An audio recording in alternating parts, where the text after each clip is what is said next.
Greetings, my fellow YouTubers. This here's the Big D, welcoming you to my first review of Big D's Entertainment Rankings and Reviews. Now, not so long ago, I gave a vid for my Nintendo Entertainment System collection, so I thought I'd share one of my vids and give a review on one of them. Well, with it turning 35 this year, the original movie, and since it's actually going to be 30 years since this game came out, I thought I'd present it to you. Here it is. It is A Nightmare on Elm Street. Yeah, surprised? I bet. Y'all are probably in for a shock, but I'll explain on mine.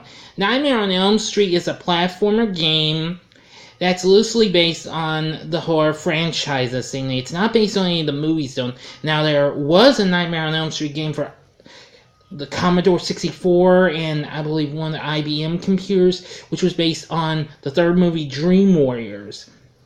And it was kind of played like Gauntlet. This is a different game. It's a platformer game. Now, although it's published by this company here, LJN.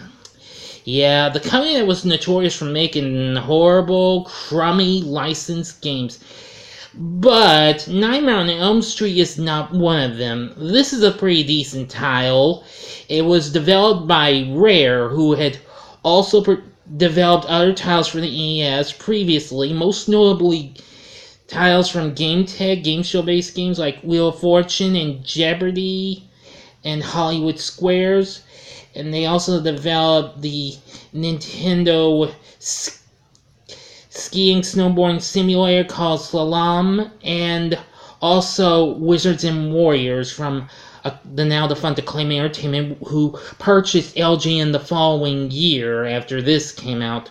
Now, of course, LGN also gave us Friday the 13th, Jaws, and plus a lot of others. But this is one of their okay games. And also, this is a game where you can have up to 4 players. If you have that 4-player multi-tap thing for your NES, I'd say give it a shot. Now, you play as a guy in 1 player, and then a guy 1 player, and a girl 2 player. Sorry. And then, if you do 3 players, it's 2 guys and a girl, and if it's 4 players, it's 2 guys and 2 girls. Anyway, you must guide your way through Elm Street. Go into 3 different houses and collect bones in the hopes of progressing through the house. Now, although in the prototype it was originally to be Freddy Krueger you're supposed to be playing as, but they changed it. They didn't want that to happen. So anyway, your goal is to get through these sections. You'll also have to try to avoid falling asleep. If so, you go into the dream world, but that because there's a sleep meter. You can collect coffee in order to restore your sleep meter. If you fall asleep, you'll be in the dream world. However, there is a good thing, though. You get 3 different power-ups to power up your team in order to defeat certain enemies and stuff, and Freddy. Because at the end, you face a form of Freddy, whether it's his claws, head, a bat form, or a ghost form. But it's pretty cool, though. You got the acrobat form, which you can throw a little javelin. You can do a somersault. The wizard or necromancer, as it was said in the instruction manual for this. You can shoot a plasma ball and you can float once you make a jump. And probably the best one is the ninja or shadow warrior, as it was called in the instruction manual, since ninja was not a good word to be used in Europe, since Rare is from the UK.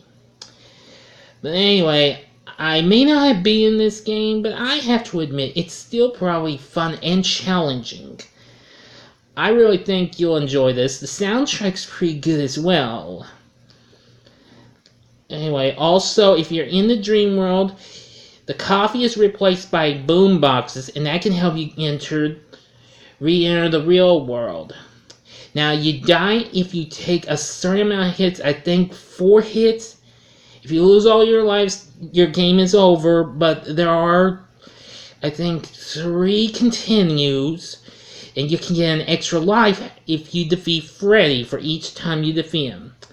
Except for a minigame, because I would warn you, if you take too long to Dream World, you will hear the phrase "coming" song if you've seen the Nightmare on Elm Street movies. Because if that happens, if that song's finished and you can't find no boombox, get ready, because it'll say, "Freddy's coming." And then you'll have to face him for a bit, and then you'll be sent back. One of my negatives is the way Freddy disappears. He jumps off screen once you have depleted his health. Same with the ending. Now, each boss has a health meter, and that's a good thing too. But overall, I'd still say Nightmare on Elm Street is very good, even if it is from Big Bad LJN. I don't care. LJN really doesn't bother me. Not every time. There are some games I do like of theirs, and some games I don't like, where if I play them or not. Like, say, Back to the Future Parts 2 and 3, for instance. Believe me, I don't want to play that game. That's like one of the worst games they've done. Or even Bill and Ted, NES game. I rented that and I regret playing that.